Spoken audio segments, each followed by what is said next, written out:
Hello friends and followers. Well, here's the Collins 75S-3 receiver, and here's a 250 ohm potentiometer now installed for the S-meter 0. So this has been kind of flaky. Here's the old one, and I've hooked it up to the ohm meter, and I'm reading about 293 ohms across the thing. So that's out of spec too. I'm not sure what difference that would make, but yeah, here's the old potentiometer right here. And if I ohm it out right about there, across it, you'll see it's around 292, 293 ohms. So, booba. And what about the middle wiper? That's coming in at what? 79 ohms, which might be reasonable. I don't know. Anyway, put that aside. Turn this off.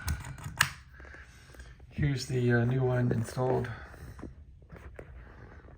right there. So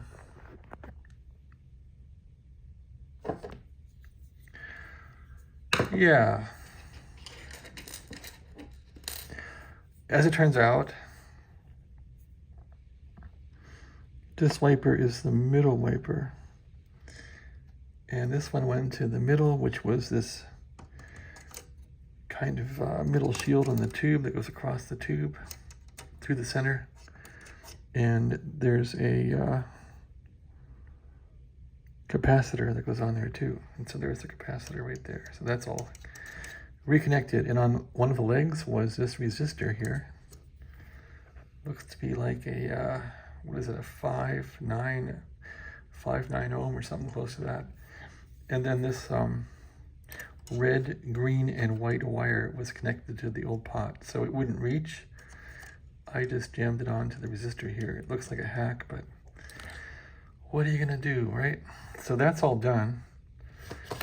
We'll flip the radio around and show you the top side of it here. How it looks from the top. Take it from the top.